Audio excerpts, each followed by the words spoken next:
One, two, three, four. Let's all do a podcast. 5, 6, 7, 8. I couldn't think of a better rhyme. I'm pulling up my list right now.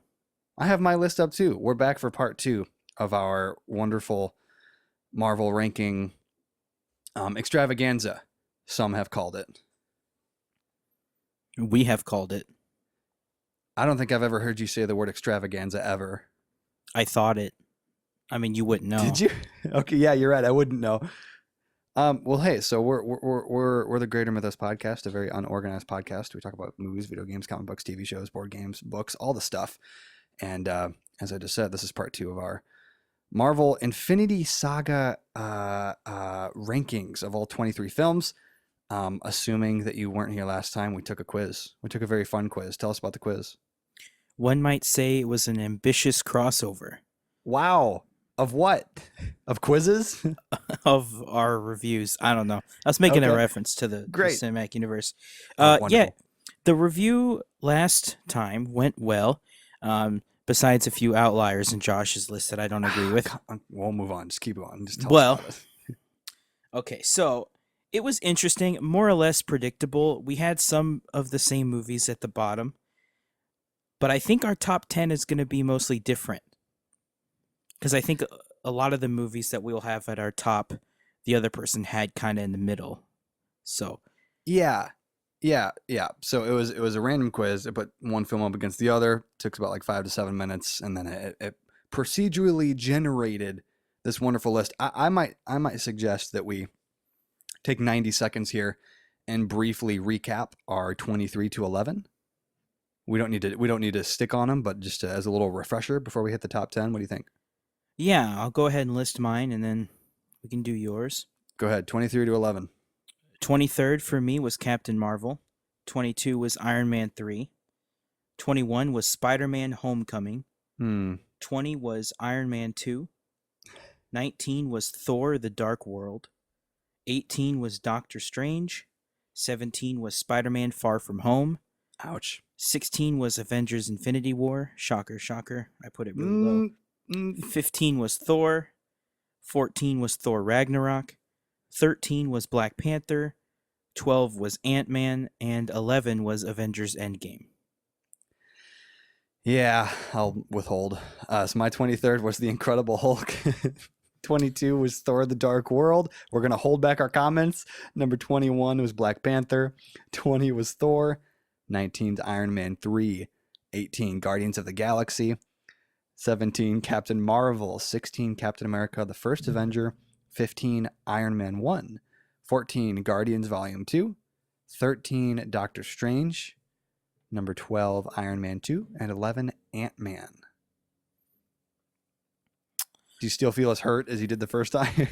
The fact that you put my favorite on the very bottom, it wasn't intentional. We're going to come back to it. It's not intentional. It was you had to trust the system. You intentionally voted against it every time it popped up. I mean, there was at least hand on my heart. There was at least 2 times that I clicked it over something else. I don't remember what it was, but at least 2 times. All right, you wanna do number 10? You want me to do number 10? This is what it all amounts to. Exciting. The top 10. Oh. Okay, so my number 10 is Ant-Man and the Wasp. Oh. Wow. So I like this movie a lot. It has 2 of my favorite actors, Paul Rudd and Evangeline Lilly, are incredible, and I like their other films, and they work well together in this one. She was in Lost. That's not where I know her from, because I didn't watch Lost. Oh, interesting. Well, every time I talk about Lost with someone who has seen it, it's not worth your time, don't watch it because of the end, but... Interesting. Or the lack thereof. Right. So, I've just never spent the energy to do it. Not that I would be completely opposed. But no, I like the movie. The villain is interesting, not by the fact that they're not really a villain. Right. But I do like how the end credit scene just destroyed all of our expectations. Yeah, sure did. And It was very creepy, and it just fed into Infinity War. It sure did. So yeah, I definitely like that. It kind of it is above a lot of the other films, but it kind of fits into the same mold for me as a lot of the other Phase 4 movies or 3 or whatever, the end of the series, because it's all, I don't know, it felt like the end anyway. The end credit scene, as much as everyone likes to like it, I didn't like that the plot point of people disappearing, and this is where it started. You're talking about with the snap. Yes, I didn't like the snap. I didn't like how they got it to work, how it happened. I actually would have rather had seen something like Stark sees the snap happen, and that's why he's all depressed and everything in some of the movies. And so we get to see that happen early on, and then in Infinity War, it's just one movie, and they stop him. Because, I don't know, it's like if you just take Infinity War out, you actually don't lose anything. Not really. Besides the few bits of Captain America's team reuniting with everybody else, none of the other story beats were necessary. You would give up the reunite?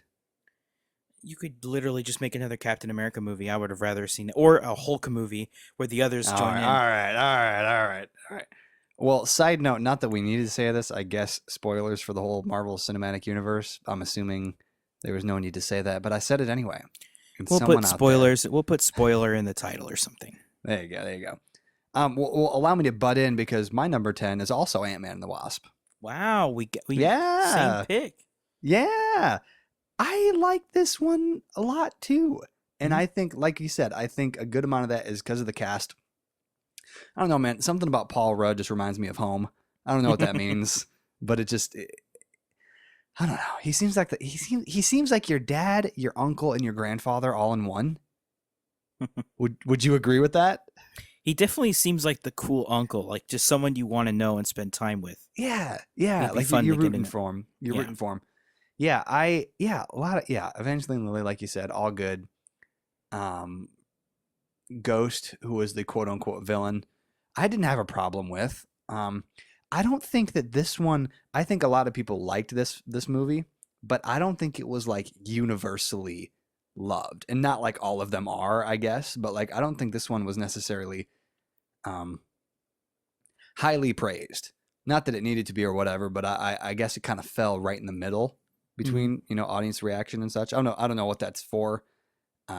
Actually, I think part of it was because from what I had heard from other podcasts and stuff, was they thought the trailer gave too many of the action scenes away, like when they shrunk the Pez dispenser and stuff like that. Like that was in the trailer, and so they did some other things that weren't in the trailer, but like some of those moments were just kind of out there for the world to see.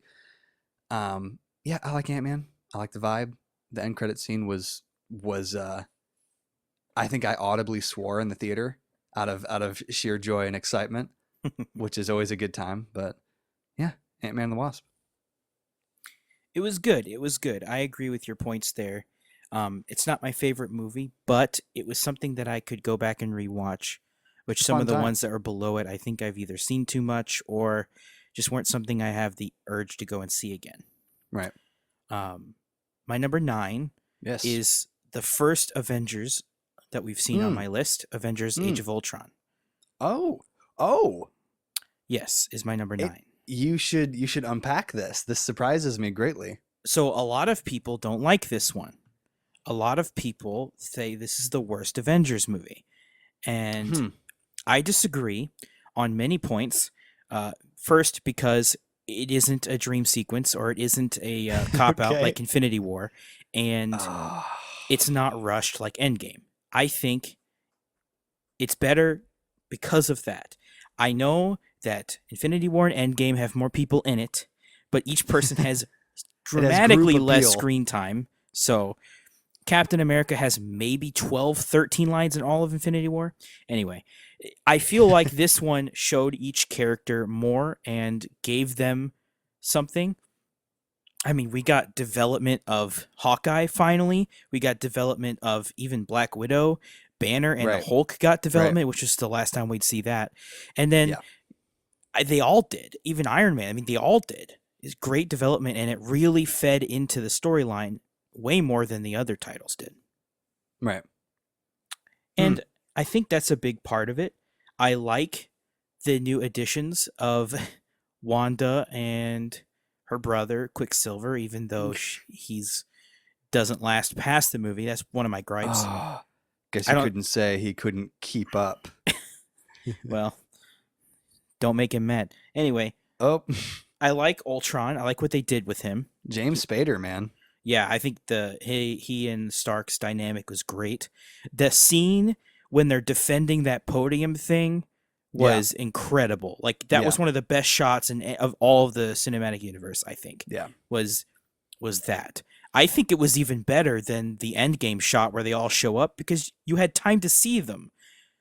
Can you imagine if that Endgame battle was actually like twice as long and we got to see everyone more? Yes. That was one of my biggest... Go ahead. Go ahead. No, you go ahead. I think that was my biggest complaint was you had to pause the movie to see what was going on. Like, they give you like 3 seconds to like glance over everyone that just came through the portals. And you can kind of see some of the wizards. You can kind of see the people, Black Panther people, Wakanda, and all the different tribes. Black Panther people. I couldn't think of the country name. You can see all their tribesmen coming through. You can see... I think you can see Nova Corps people coming through too, which was really cool. Yeah, I think you're right. But imagine how much cooler it would have been if we got to see them in the battle. Like, see the Nova Corps ships flying around, see some Ravagers flying around, because they were there too, I think. Right. They just threw a bunch of Easter eggs in there, and you have to pause the movie to see it, and they didn't give it the time of day because we were focusing on the main cast, which was great and all. And Captain America got some development in there. Hulk went backwards. And that's just the thing is Ultron, no character seemed to be ruined in any way. No character seemed to take any steps back. I feel like they all got progress in some way. And it felt like an Avengers film. We saw the comedy. We saw the scenes where they're all trying to pick up the hammer and Captain America nudges it. And right. Age of Ultron gives us a lot of that. It did. A lot of fan service and a lot of cool scenes. And that's why I like it. I think it's awesome. Andy Serkis is in it too. He's one of the bad guys at the beginning. Yeah, he is. He's awesome. And he returns. And I like his inclusion in all of the series. So yeah, I don't have a lot of bad things to say about this movie. Not a lot. That's interesting. I'm not sure if I'm sure we talked about it a little bit in recent past, but I don't remember hearing you talk about that much. I'll hold my comments until I get to it on my list, as you may or may not have noticed. I haven't gotten to it yet, but that's great. That brings me great joy. My number 9, Spider-Man: Homecoming. Way higher than I had it. Yeah, I think a good amount of that has to do with nostalgia because Spider-Man.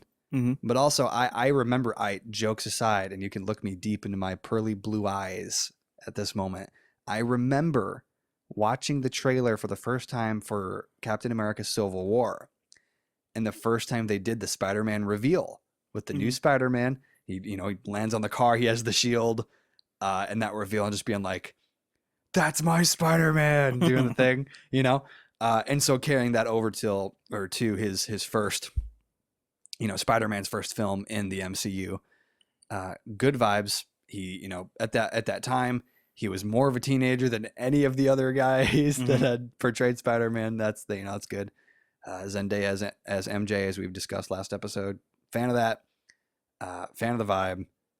Some people have said that they wish Tony wasn't as prominent in those films, even though he was portrayed as the mentor role and all that good stuff. I didn't mind it. I liked it. I just liked seeing them together. The one scene when Peter tries to save the fairy and then Tony shows up to help, but then he's like, "You're not really here." And then he steps out of the suit and they're like, "Oh, it's my dad," kind of thing. It's good stuff. Vulture, Michael Keaton, big deal. Big good stuff there. We talked about Ned last time. Ned leads. Best character. Yeah, man. I think that's a movie where I could throw on and just have it on Mm-hmm. And honest to goodness, I think a lot of these are like that, but that one, I feel like that's a feel good movie for me. But yeah, I'll stop there. Spider-Man: Homecoming. No, I agree. I think the only reason mine was lower on this list this time from the last time I took it is because I had just seen it right before and I was Right. just bored of it. That's it. I mean, I'd seen it a lot, Mm. and that was the only reason. Okay, so number 8, Number 8. Iron Man is my number 8. The first one. Yeah. The first Iron Man kicked it all off, which was Yes. an accomplishment. Yes. Robert Downey Jr. is amazing, as He is. always. We love And you, this sir. this film, I think, captured Stark the best out of all of them because they went all out with it and they showed him vulnerable while at the same time not allowing him to lose what made Stark Stark. And I feel like we lose that in Iron Man 3 and the later Avengers movies. I liked it. He's confident, he's overconfident, and that's what we wanted to Yes. see. He's a billionaire, he's smarter than everybody else, and he knows it. And that's what we wanted to see, and we got it. And the whole scene where he builds that first suit and then gets the new one and tests it out and everything, that's all really cool to me, watching him build it all. Yeah, I remember we talked about that last episode too. Him and Jensen. Yes, that's a really cool scene. I like all of it. The whole film, there's not any part of the film that I'm ever not entertained. I just watched it again recently, and unlike Homecoming, I could watch it again. Interesting. You must have seen Homecoming a lot then. Yeah, a couple times before we did the quiz. It's goodness. Just people wanted to see it or friends, and then I watched it by myself one time, and it just happens. And I was upset. Well, there's just a couple things in Homecoming that are a little cringe or a little hard to watch, which just comes with the territory of him being a geeky character. So Sure. I think that was part of it, just like him being geeky, and which is good. I think Tom Holland is the best Spider-Man we've had. Yes. I think that's not too much of a stretch to say that. The supporting cast was good. The villain was good. So I don't know, it's just lower because of that. And Iron Man, I think, does deserve to be here at number 8 for me. I think that's a good spot. Sorry, I'm trying to fix my freaking mic here. Well, can you fix your mic and say your number 8 at the same time? I think I can. I think I can manage. Number 8. Captain America: The Winter Soldier. I'm glad you have it in your top 10. Yes, I am too. I can't imagine the after. Yeah, the after. Yeah. No, dude. So I was at your house on Sunday for lunch, and you apparently had left Winter Soldier on when you were getting your hair cut. As I had heard later, you had it playing on the TV. Mm-hmm. As mother was giving you a shave there. So I got to peep in and watch a little bit of it, and obviously I know the movie, and I knew that I liked the movie, but I came in, during the third act when they were infiltrating, I guess it was SHIELD headquarters or whatever. Yeah. And they were Black Widow had the Mission Impossible mask on and all that stuff, and it's so good. All of it's so good. Mm-hmm. I'm not just talking about Black Widow, but she's certainly a part of it. And the fighting's so good.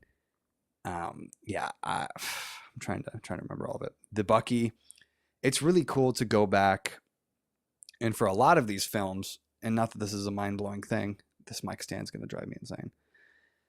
They've literally taken, comic panels and incorporated them into these films. And again, not that that's mind-blowing for either of us, but like that Bucky moment when he catches the shield or whatever, and he's, who the hell is Bucky? Like that was like from, straight off the panel. So that's super cool. Obviously the cast shows up and delivers all that good stuff. Introduction of the Falcon. Yeah. Introduction of the Falcon on your left. It ends with them like, well, when do we start? So that's always fun. Mm-hmm. Then the music kicks in. Yeah. Good film. I think it has something going for it. Winter Soldier. It does. And spoiler alert, I have it high on my list. I know you do. I know how you operate. Are we ready for number 7? We're ready for number 7. Don't mind me as I'm trying to keep my life together over here. Speaking of Captain America, mine is the first Avenger. Hello. And So it was during phase one, it was my favorite. Well, the Hulk was my favorite in phase one, I think. But I didn't even know the Incredible Hulk with Edward Norton was even part of the MCU. I don't think a lot of people do. At the time. So I'd always considered Captain America, the first Avenger, to be my favorite. The just Chris Evans is great here. I like Agent Carter. I like all of it. I like the World War II setting. Of course, Elrond as the villain is so good. Yes. He's one of my favorite actors too. I think that's a common theme in a lot of these films is I like the casting. It's so good. It's kind of a big deal to have good casting. And they nailed it out of the park for most of it. I still think Edward Norton is the better Hulk, but that's more of a personal thing. I think even Ruffalo does a plenty good job. And that's a testament to all their effort over at the MCU. But no, First Avenger is great. It has everything I wanted in the movie, and it sets it up. And that end credits where he wakes up in modern day New York was great. Yeah. Bust down the set. Mm-hmm. It was just good. There's not a lot good or bad to say that I already haven't. So, it's good. My number 7. Avengers 1. Avengers 1. Yeah, I was waiting for your reaction, and it was lackluster. The Avengers 1. Again, and I hope this isn't a cringy rolling eyes moment every time I say it. I want to say it because I mean it. I vaguely remember going to the theater to see this. Back in 2012, eight-ish years ago. Man, that first moment when Cap, Iron Man, and Thor are in the woods together, they're all on screen, bickering like children, but they're on screen together. And you obviously saw the 3 individual films prior and the build up and all that. Really, it's a spiritual experience, I feel. You know what I'm saying? So that's obviously good. The War for New York, or Battle of New York, I should say, that's referenced from here until Kingdom Come. That's great. Loki, obviously. Nick Fury's in there. I'm trying to think of the major plot points here. The endless shawarma memes, right? Those were birthed from this one. Yeah, big deal. That made a lot of money. All of these do, but that specifically. So at this moment, I think that's all I can. Yeah, I do have a lot to say about it when I get to it on my list. But wonderful. My number 6 is different. My number 6 is Captain America: Civil War. 7 or 6? Oh, you're on 6. 6. My 7. Civil War. Yeah. Okay. Civil War is practically an Avengers movie. Sure. It would be in my top 5 easily if there one thing they changed was the whole plot point about the Sokovia Accords. Yes. Why any Avenger would agree to allow corrupt governments to control them is beyond me. I mean, especially with what happened in Winter Soldier before this. You can't trust anyone. So, I don't know. It just seemed odd that Stark, as brilliant as he is, would pick that. It would have made sense, actually, to flip the roles and have Captain America be the one who's stuck following the law and have Stark be the rebel. So it was weird that they flipped it. It didn't feel right to me. But having them go head to head and finally put aside all the rest of their differences, Stark and Steve, and finally come together in the end. And of course, Black Panther's in it, Spider-Man's in it. The first time we saw both of them. Yeah. That was really cool. Ant-Man finally on the big screen. So good. All of it was great. Tom Holland, Paul Rudd, all of our actors are in it. Even War Machine, poor War Machine. What happened? Yeah. I thought they killed him when it happened. I was like, oh no, he's dead. I don't want War Machine to be dead. They killed him, but they didn't. Maybe he got killed in the snap. I don't remember. But he didn't. I don't think all of the original Avengers outlived the snap. Is he? He wasn't an original though. He was a phase 2. Yeah, I don't think he went though. You could double check. I might be wrong. I don't think he did. Because the first Avengers movie he showed up in was Age of Ultron at the end. Right. Right. He helped kill a few things at the very end, which I wish No. he had more of a role, actually. He shows up with the lifeboats to pick up the people on the floating city. Was Iron Man 3 or Iron Man... Yeah, he was in Iron Man 3. Was that after Age of Ultron? I don't know. I'm saying this is the first Avengers movie he was in. Gotcha. Okay, gotcha. Not Marvel. Gotcha. Yeah, right. But no, he was in Iron Man 2. I mean, technically, the character was in the first Iron Man, right? Yeah. With a different actor, but yeah, what a different world we would be in if Terrence Howard were still War Machine. That fight scene between Captain America and Iron Man in Civil War was so good, and it was just showing their different styles, and also it was really showing that, because before then they both kind of debated on who was the leader of the group. Yes. Kind of showed that Stark really wasn't capable to lead them, because he allowed his emotions to get the better of him, and Captain Rogers is incapable of being immoral. Captain Rogers. He just can't be. Captain America is good. Like, she just is. Any immoral fibers were vaporized with the serum, so he can't be a bad person. But no, I like the movie. It's great. I think it's better than the first Captain America movie. Yes, I would agree with you. Barely gets edged out of the top 5 by the other ones, which we will talk about. Indeed. But no, that's all I have to say about it. Number 6, Avengers: Infinity War. For me. I definitely don't have it that high. I know you don't. You don't have to defend yourself. Oh, I'm not. I'm just going to say some thoughts. I'm confident in who I am. I think a good part of this, of the film in general, not necessarily the ranking, but the film in general, I think the expectation of building up to it, knowing that it was, titled Infinity War, and knowing that it was more or less coming to a conclusion, for a big chunk of the story and the journey that we've all been on, blah, blah, blah. It was an event, man. I mean, Infinity War and Endgame, but it was an event. And I feel like there's been, in my lifetime, my vast 24 years of existence, there haven't really been a lot of worthwhile of those kinds of events. I guess the Harry Potters would have counted as some of those, but I unfortunately didn't get to see those in theaters as they were happening. I think. No, I think that makes a lot of sense.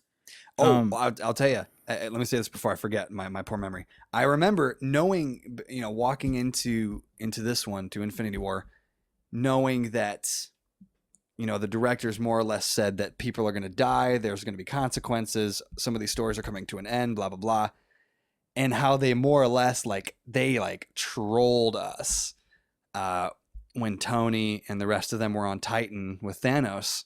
And he gets stabbed and gets the crap beat out of him. We're like, they're going to freaking kill Tony, which they do, spoiler, in the next film. But in that moment, you're like, is this it? Is this and then the Doctor Strange, scenes. Loved Doctor Strange and Tony together.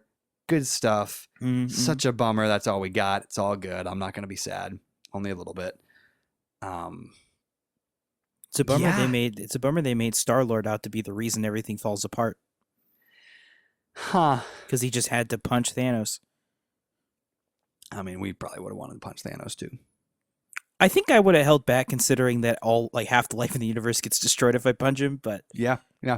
I think, and I think, we conflicting ideas and thoughts about the snap and all of that. But in general, I thought it was pretty effective in my viewing experience, even though that I had knowledge of other things and, how this was probably going to turn out, blah, blah, blah. In the moment, I thought it was emotional. I thought it landed. Yeah. Infinity War. Two thumbs up from a swell guy over here. I do agree that it was impactful and it was emotional. I feel like I noticed the plot, and now this isn't purely a movie fault, it's in the comics too, but I noticed the plot hole right away of why does he want to destroy half the population in the galaxy when they're just going to repopulate? It's not a permanent solution, so why even go through all the trouble? Temporary reset, I guess. and then it just becomes a problem again, and now you can't snap a second time. So I don't know. It just he said it just doesn't work. His philosophy, well, the point I was that bothered me was that none of the other cast bring that up to him, like bring up to the absurdity of the situation. They all just like, well, man. Well, they're like, well, I get it. You kind of have a point, but I kind of need to stop you anyway. That was just ridiculous. Right. Like none of the characters, like Stark should have said something. Like he should have made a snarky comment to Thanos, like a Starky comment. Yes, exactly. Like you realize they're all going to be repopulated. It's not going to take that long either. Maybe just a couple decades, a couple hundred years. I don't know. That was one thing for me. I'm not going to hate on it too much, but I will say that there was a couple things.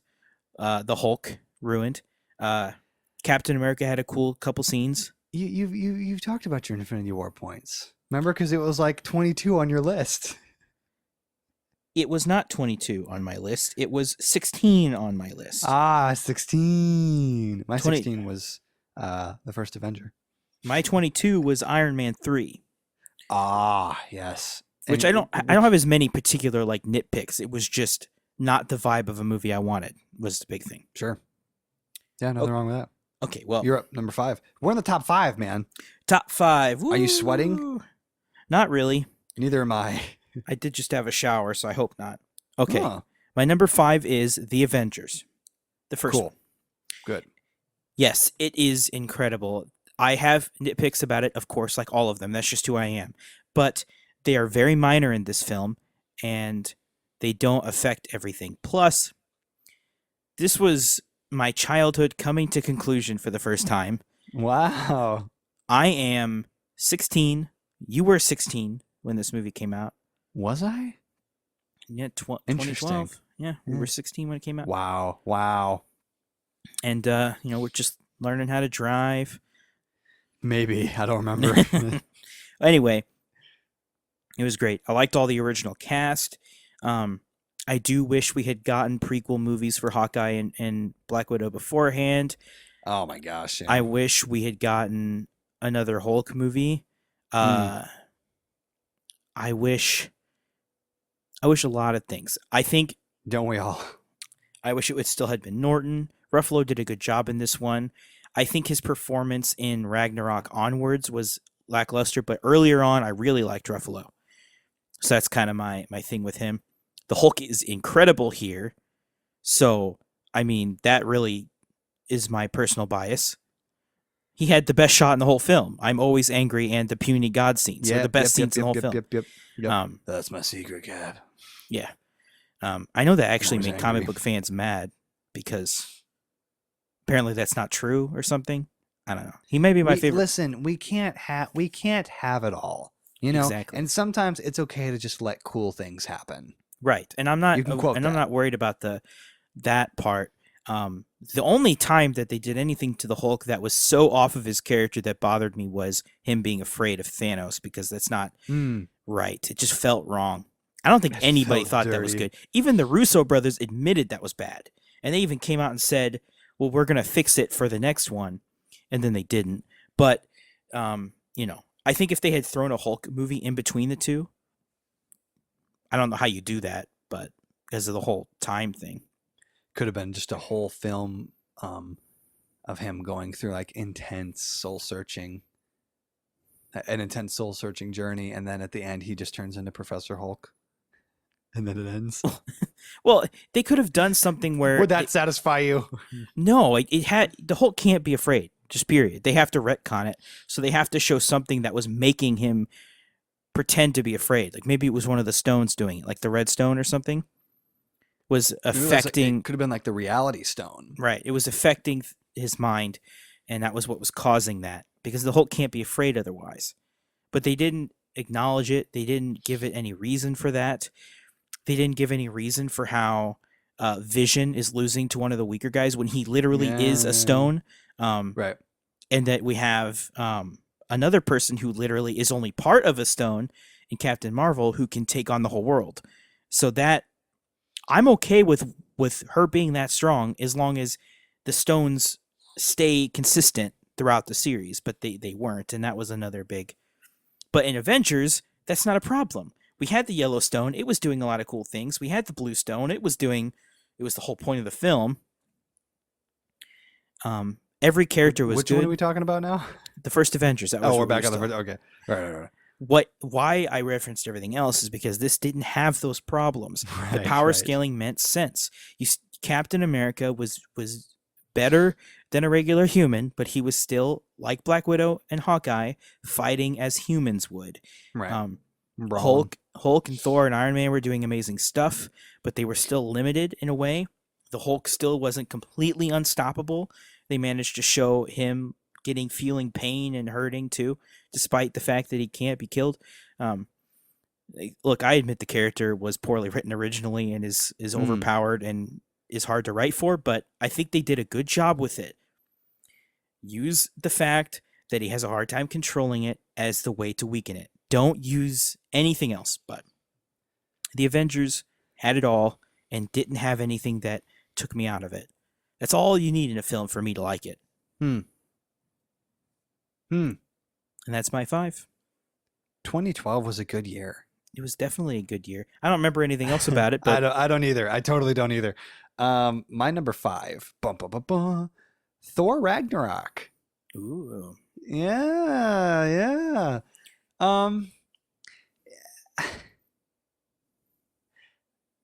you can explain that, Pick? Yeah, as you can see, I'm looking off into oblivion, collecting my thoughts. I think I had a really good time with this one. I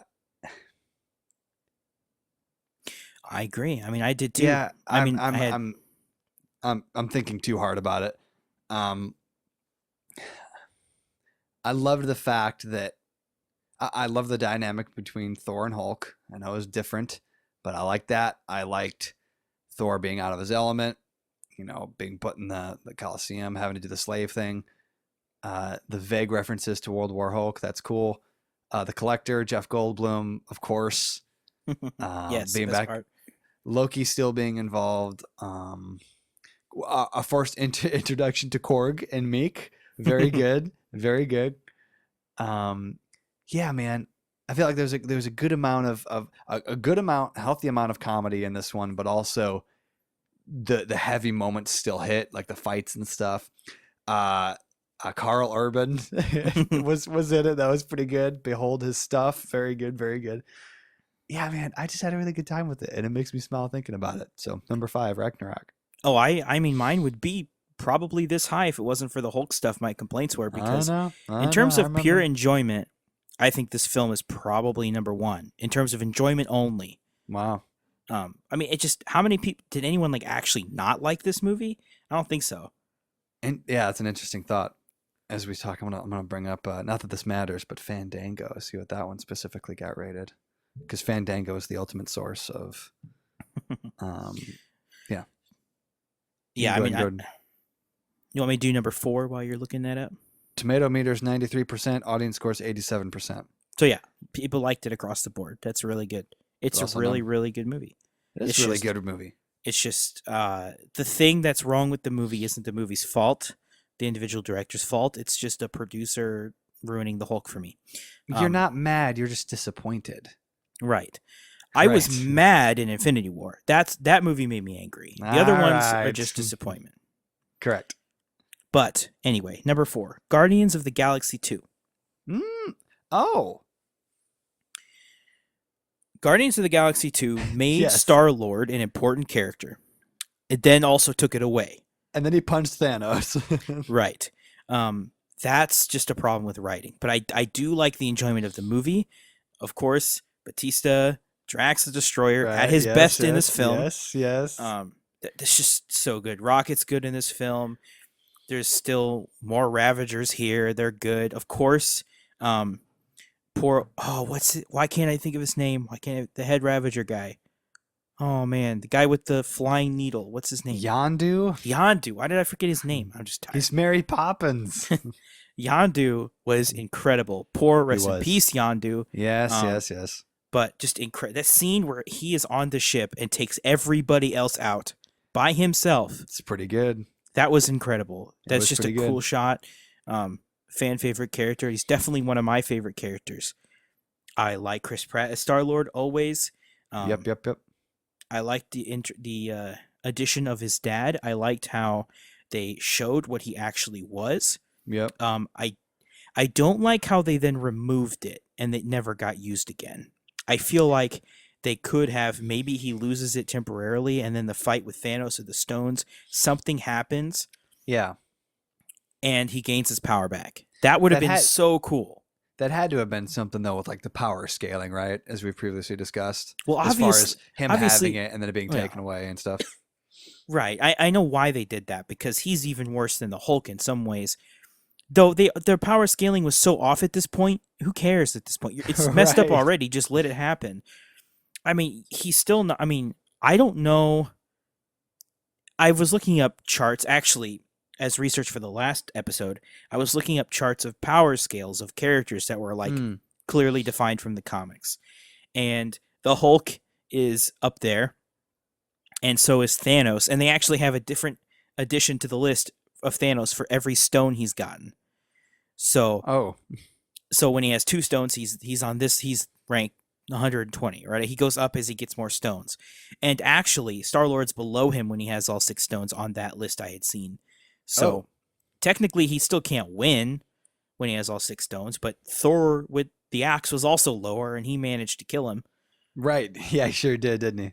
So I don't know. I think I would have loved to have seen that. Like Thanos thinks he's all powerful, and then you just see Doctor Strange, Thor with his axe, Captain Marvel, and Star Lord all powered up in front of him. Like, no, you're not the be all end all in the game in the universe. In the end Thanos. game. Exactly. And then they could have had this incredibly looking shot and fight that they hadn't done before, where they're just zipping around all over the place having this big fight. And they could have shown Thanos ended up winning that.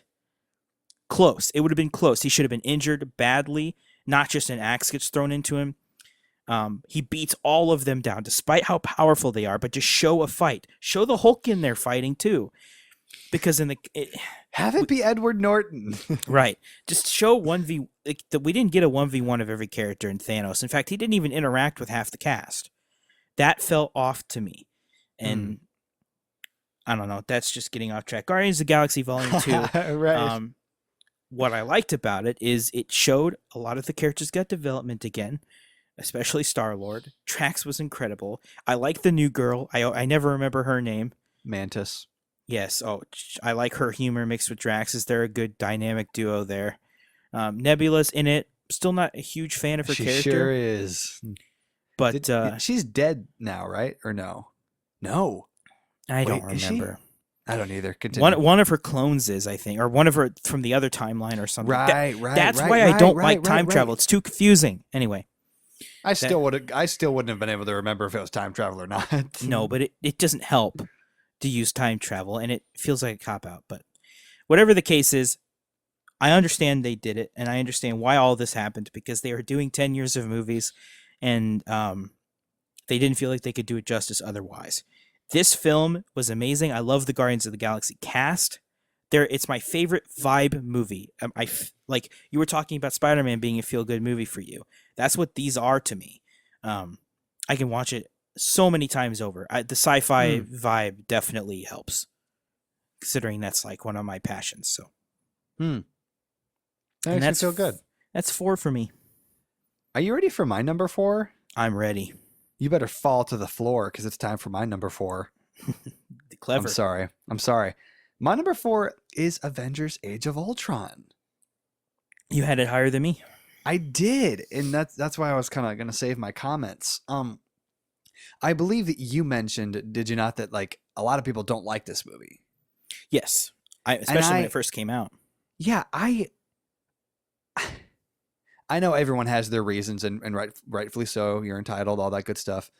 I don't know why they didn't like it either.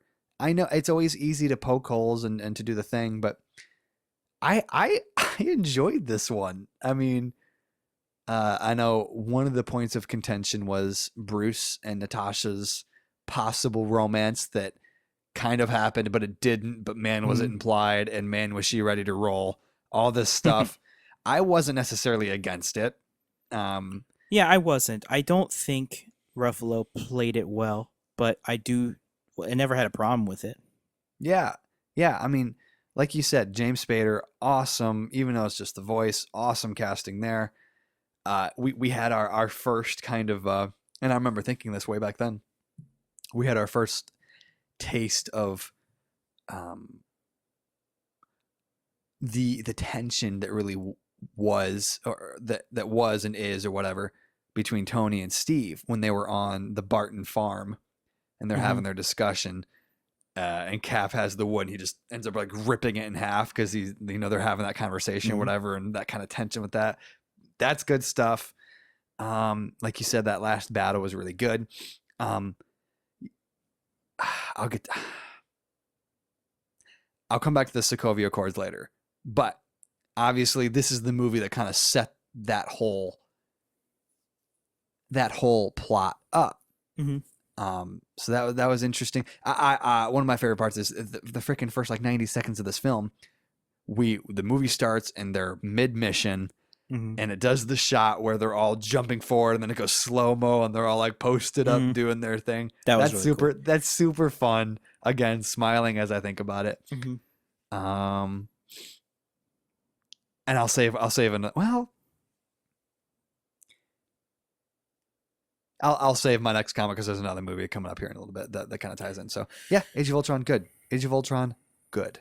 So I wanted to make another comment about the Sokovia Accords. You got me thinking about it. This is your fault, actually. So another thing about that storyline, I mentioned it briefly earlier about how I didn't like that, is whenever, and this happens in so many superhero movies, it's almost like overdone. It is overdone. The superhero saves the day and then people blame them for the damage. That, like, it just bothers me because it doesn't feel like it would actually happen. And, maybe it would, knowing current society. I don't know, man. Yeah, I was going to say.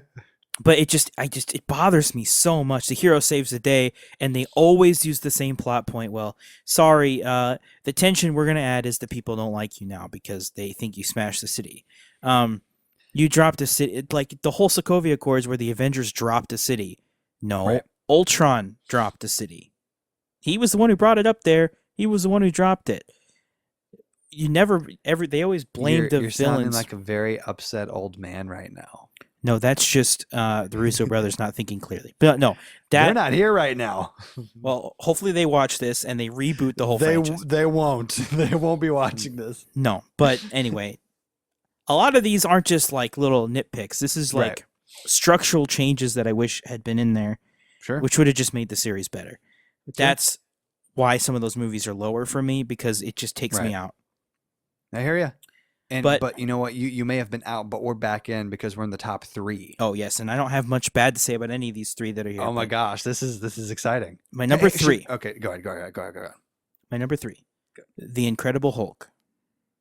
Okay, is my 3. Cool. Now you had it on 23. And here's I did. I'm not gonna sit here and try to claim that this is the most flawless movie that's ever been made.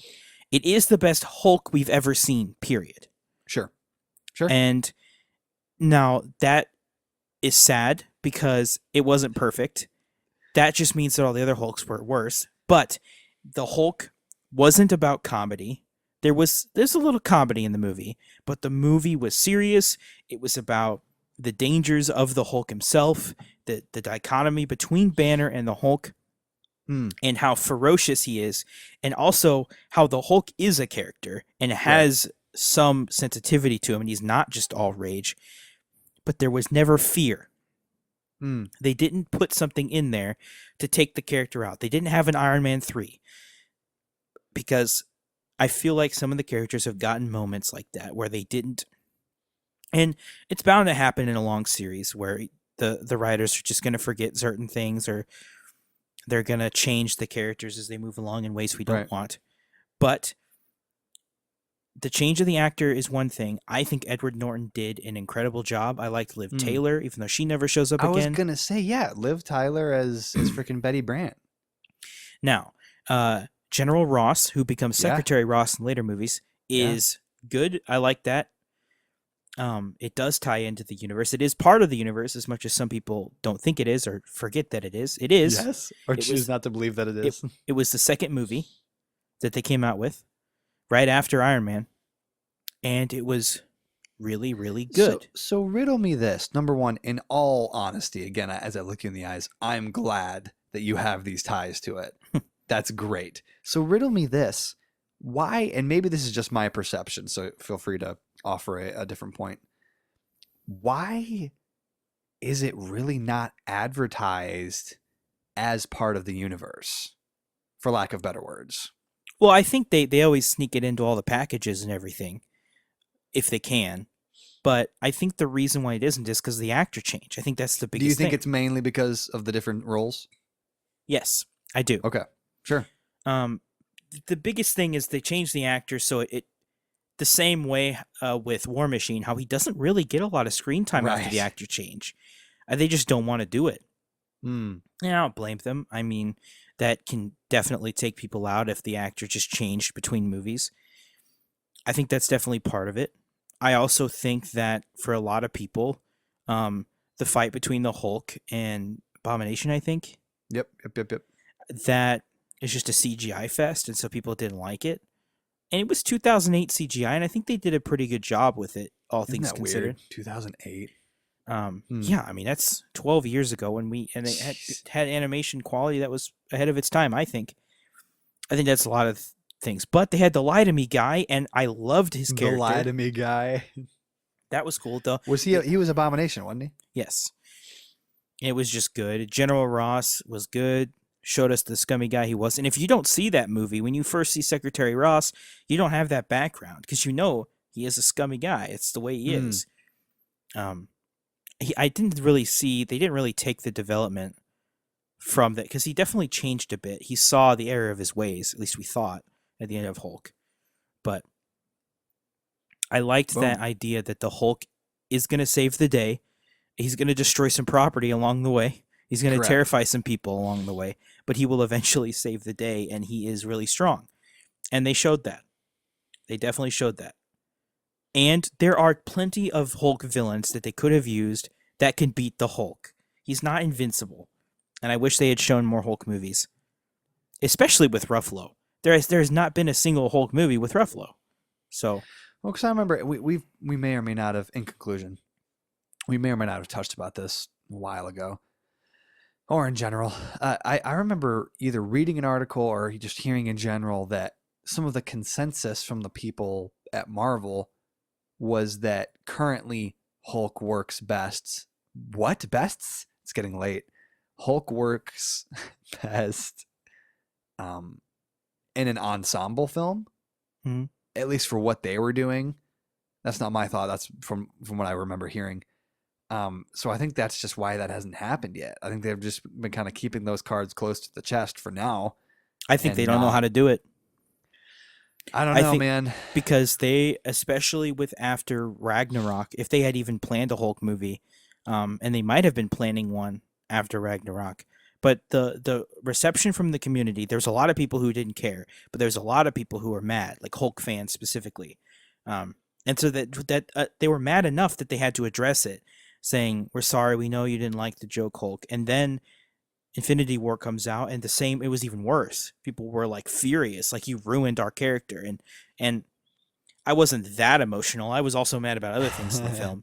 But the fact that they did the character so badly that they had to come out and apologize for a fictional comic book character film when they didn't for all the other mistakes they've made throughout the series. They're not perfect.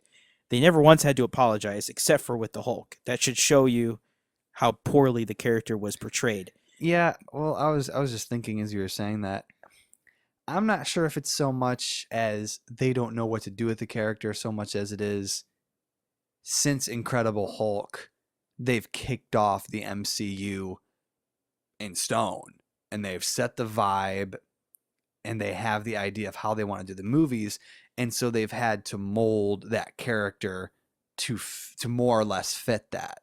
Not that that's right or wrong. I don't know. That's just what came to mind. But he worked in the first Avengers, and he worked in Ultron. They had a more jokey Hulk in the first one, but the jokes were more at other characters' expense. Right. He wasn't it a was joke belittling himself. is what it was. Right. It wasn't the character himself being belittled. It wasn't like Ragnarok where he's made out to be an idiot. It wasn't though Infinity he still had War. baby brain. Remember, he still had baby brain. But it doesn't matter. The Hulk should have been. It always matters. They were claiming that they were going for Professor Hulk from the beginning, but he wasn't evolving into the character. He devolved into the character, and that's a big issue because Professor Hulk is incredible, and I really would have liked them to develop that more and show him becoming Professor Hulk. But he didn't even seem smart in Infinity War, Endgame, whatever. He didn't in Endgame specifically. He was just a slightly smarter but still dumb Hulk. Well, so what was your number 3? Was it the first Avengers? No, my number 3 was Hulk. Was incredible. You're incredible. Okay, so allow me to interrupt. So my number 3 is Endgame, Avengers Endgame. So as you were making comments about how he didn't seem smart at any of them, Endgame. Yeah, man. I think same thing. I think this goes hand in hand with Infinity War as far as how I feel about it and why it's where it is in the list.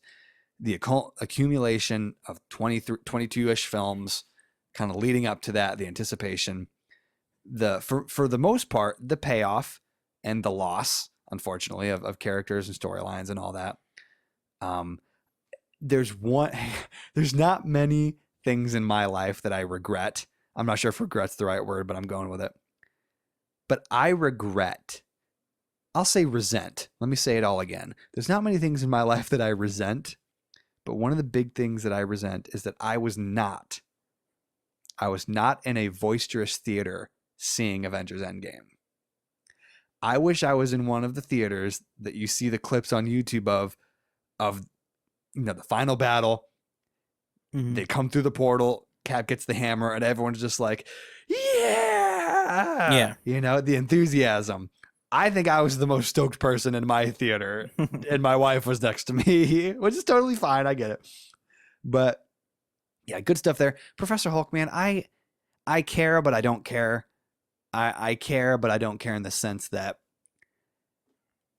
I can see how they could have done things differently and gone different routes, but also it is what it is now, and I don't necessarily hate it.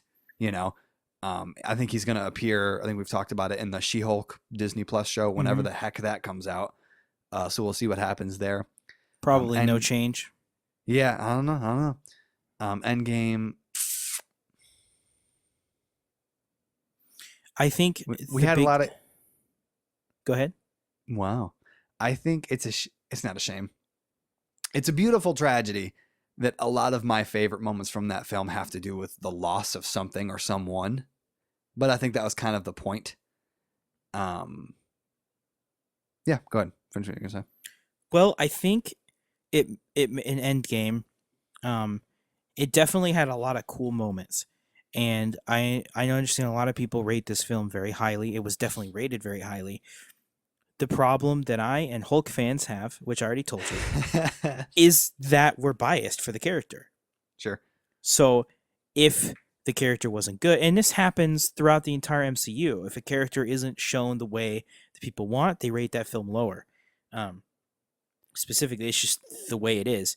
And for people who aren't Hulk fans, he is just a joke to them. So he doesn't matter. So they don't really care about his movies.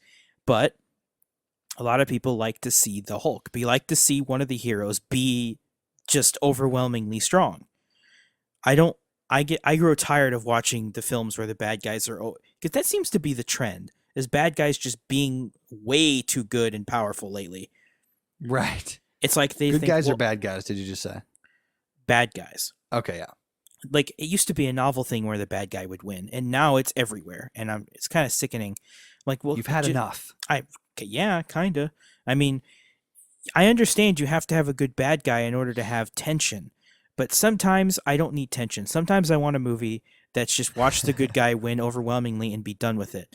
And some people say that's bad writing. Typical. And I say, no, I don't think it's bad writing. I think specifically having the good guy win overwhelmingly is just a movie filled with hope, and it's a feel good movie, and you walk away happy, and that's it. Not every There you go. movie has to show this overwhelming bad guy. And I think the Hulk is such a good character in the comics because he's like a Superman in that he's really strong. But the way he was written, you didn't need to add kryptonite. You didn't need to add that stuff. I think one of my closing notes on Endgame is that what you had mentioned, the time travel piece earlier, and I fully agree with the comments of sometimes, most of the times, time travel is kind of a cop out. You know, it's just kind of what you do when you don't know what else to do. If I don't mean this to be a hot take or anything, this is just my thought. I think I feel like, not that it makes sense reality wise, but I feel it makes the most sense in this movie to do and to use as they did it than a lot of other things and a lot of other movies and shows.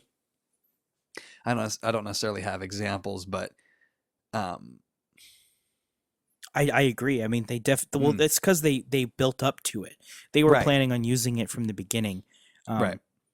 And I mean, it was 10 years in the making, right? And I think that's their own fault for building that up and then having to use it. They should have picked something else from the beginning, but they went with it and they did it about as well as they could. I will give them credit. It wasn't terrible, which time travel usually does feel that way. Same with like a dream sequence. It just, that is another overused trope, and it's been an overused trope. But no, I think despite all that, Infinity War and Endgame had so many characters, and they were fun, and I liked the movies, and I would rewatch them. So they're just rated low because the characters I like, I won't reiterate it. Yep, we're good. Number two. We're coming in hot here. My number 2 is Guardians of the Galaxy. Wow. This film has so much of what I want in a movie. It's got James Gunn. Yes. Interesting characters, great director, great casting, science fiction. The Ravagers are cool. The big battle in Nova Corps is incredible. It's the best battle scene in the entire MCU. Better than Endgame because we actually get to see it. Just the way all of it works. Every character gets a cool moment. They just all do. And you don't see that in a lot of these other Avengers movies because they just don't have time for it. A 2.5 hour movie for every character to have amazing development. This one managed to do it. Drax got his great character development. He realized his mistakes and realized that revenge isn't the only thing that matters. I mean, Groot only said one thing for the whole film, and he had incredible character. Yes. Rocket was incredible. He learned to trust people. Star-Lord, I mean, he was probably the most had the best moral fiber out of all of them, but even he learned and developed through that movie. Even he had some rough edges. Mm-hmm. But it was great. I liked the whole film. The fight on just every moment of the battle at the end too is incredible. The fight with the Dark Aster and the Nova Corps jumping in. The dance off. Right. Oh, man. The scene where they're holding the purple stone and then like right after that, after the battle's over, they tell him that he's not fully human. That's exciting stuff because you're like, oh, we know what storyline they're going for. They're going to go for that one with Ego. And that's incredible. Just the way they build it up and they hint things without having to use an after credit scene. Right. To build up the next film. Yeah. It's I agree. Everything I wanted in a movie. And the music. Music's good. Your go. Yes.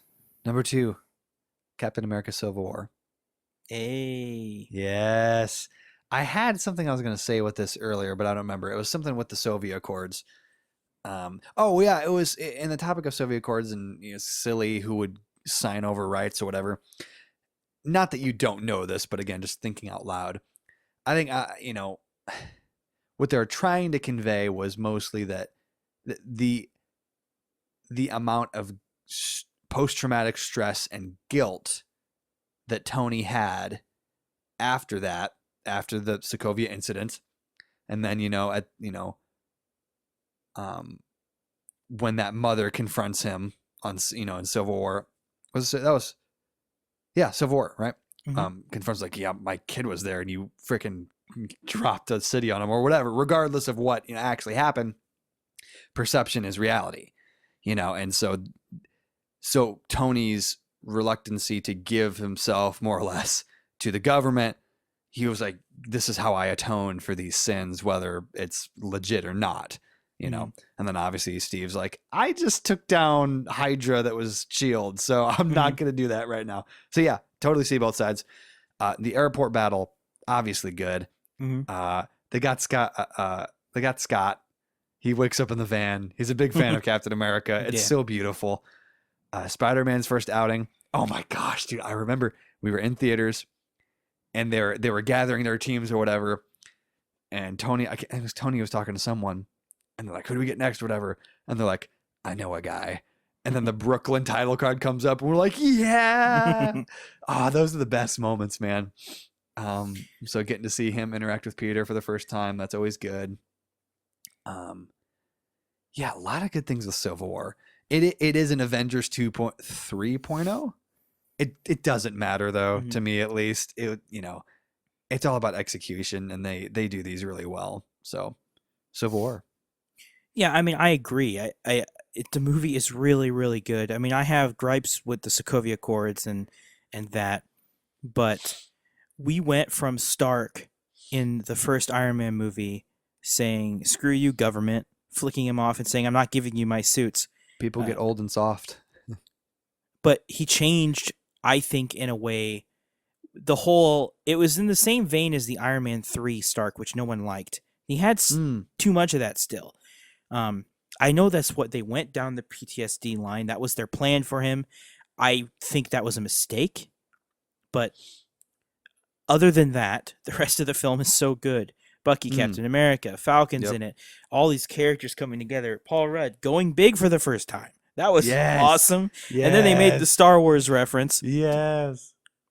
How Spider-Man wouldn't... I mean, I know why I think Disney owned it. They could have literally called it Star Wars. I don't know why they made a joke. What kid wouldn't know it's called Empire Strikes Back? Who doesn't know that's the name of the movie? He's born in 2003. He's a geeky kid. Every geeky kid who builds a Lego Death Star knows the name of the movie. Anyway, it's a really minor point. I just had to get it off my chest. The movie is great. It is amazing. Movie's great. Dare we get down to the nitty-gritty of number ones? We better. Oh boy, you're up. Captain America: The Winter Soldier. Yeah. The best movie in the MCU, in my opinion. Wow. Not just about personal preference. I think that, objectively speaking, the way that the movie came together, the way that they showed Hydra, it wasn't just like the Hail Hydra stuff and how you didn't know which characters you could trust and which characters you couldn't. It was the dynamic between Black Widow and Captain America and how a lot of people wished they had a romance. That dynamic was incredible. Nick Fury is in it. And we the first time his disembodied eyeball. That was fun. Oh yeah. Always keep both eyes open. Yeah. Seeing Bucky in it for the first time, the Falcon, that initial scene where he's running really fast, that was just good times. That was really good. Oh yeah. Bucky's theme playing. Just I forget how it goes, but it was so good. Captain America, the elevator scene, the helicopter scene. Dude, the elevator scene is no joke. And then sorry, really quick, and then in Endgame when they tease you, they're like, we're gonna do it again, but they're like, no, we're not gonna do it again. Yeah. No, that was good. That was definitely good. Showing Captain America be impressive is what I wanted to see. Him pulling a helicopter back, him beating up a room full of the biggest guys they could load it up with, all special forces, was also awesome. Because Captain America is the best, and they needed to show that. And they did. And they needed to show that despite the fact, and this was important for the whole Civil War thing. Because without Winter Soldier, you wouldn't believe he would go against the government. Because he's a loyal soldier. He would follow. But they did prep that well. I still don't think they should have done it, but I do think that for what they did, it was done extraordinarily well. I mean, him talking to Agent Carter, old Agent Carter, and going through That was rough. Basically his own PTSD. You know, he went to the VA, he did the whole thing with the Falcon, and seeing that he did have problems and he didn't know what to do with his life. And it kind of cemented, this is what I meant to do. That the only one I can trust fully is me. Because if you can count on anything, you can count on the serum making you perfect. So, I don't know. I like that vibe. It's good. It's a good vibe. And I just my favorite movie, probably. One of them. That's good stuff. That's good stuff. Time to see your number one. Are you ready? I'm ready. What do you think it is? Taking into consideration you probably don't remember all of what I've said in these past 2 episodes of movies. You've said Endgame already, right? Correct. Oh, it's hard. It's hard to remember there's so many Yeah, movies. I know. I already forgot what I've said. Oh, it's Far From Home. Spider-Man Far From Home. Ha! Number 1. Yep. Yeah, man. What a good film. It's kind of strange that was technically the end of Phase 4. Mm-hmm. Right? That was 4. And it wasn't technically Endgame. Not mad about it, but just interesting that like that's how that ended up working out. Mm-hmm. Yeah, man. Oh, it's a lot of things. Let me blurt all this out. Interesting how they more or less acknowledged that the snap happened, but then moved on pretty quickly. That's fine. I don't care. It's fine. Peter mourning the loss of a mentor / father-like figure in Tony. Mm-hmm. That's rough. Happy's back. Happy was in the first freaking movie of the Marvel Cinematic Universe, and he's in the most recent 2. Excuse me. That makes me happy too. I hope that they're still in cahoots for the foreseeable future. Zendaya as MJ really gets to shine in this one. I'm a fan. Jake Gyllenhaal as freaking Mysterio. Good stuff, man. And I was going to reference this in Civil War. The fact that even in the most recent film, they still find these crazy cool ways, in my opinion, to tie these films in. Mm-hmm. In that Jake Gyllenhaal's character was behind the stage in Captain America Civil War with Tony Stark. You know how they had that little flashback? I'm trying to remember. What happened? It was when Tony was doing the presentation at Civil War with his holographic. Oh, like, yeah, I'm yeah, young yeah, with my yeah, parents. yeah. And like he what's his name? Who's Mysterio? What's his name? I know his name. Jake Gyllenhaal? Yeah, no, his character in the movie though, you jackwagon. I don't remember. Just call him Mysterio. Yeah. Him and his team more or less like made that technology. That was super cool. The hologram technology. Yeah, and again, I'm not just re-saying this just to say it, but feel good movie to the max. Mm-hmm. Both of these Spider-Man movies, really good. Some people are like, oh, well, it sucks that it was all just holograms and there's really no threat. It's kind of still a threat. Mm-hmm. And they freaking brought back J. Jonah Jameson. I don't know who that is. I don't. That kind of hurt a little bit. I don't know what they look like. I said his name, and then I was waiting for your response, and you just had the most dead stare in your eyes. Freaking J.K. Simmons, who's from the Daily Bugle. His boss? Whose boss? Peter's. Oh, Peter okay. You're talking about from the original Spider-Man. I'm signing off. Yeah. They brought him back. He freaking came back. And it's just cool how they transcend the properties and all that, whatever. So that's super cool.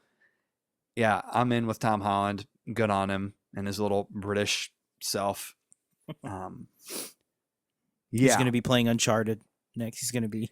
Yeah, we haven't been able to talk about that yet, but that'll certainly be on the list. Yeah, Far From Home. We did it. Far From Home and Winter Soldier were the number ones. Interesting. Yes. Interesting. I like your number one. And that's the thing with this list, and we already mentioned it last time. We enjoyed all these movies. Oh, absolutely. 100%. And I think for my part, I would rewatch all of them again. I would.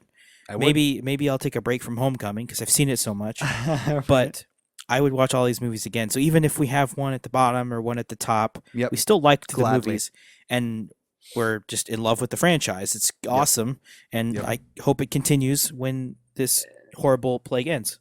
I'm sorry if you just heard my burp that was accidentally in the microphone. I've heard people talk about how like Marvel fatigue and like getting tired of these movies. Mhm.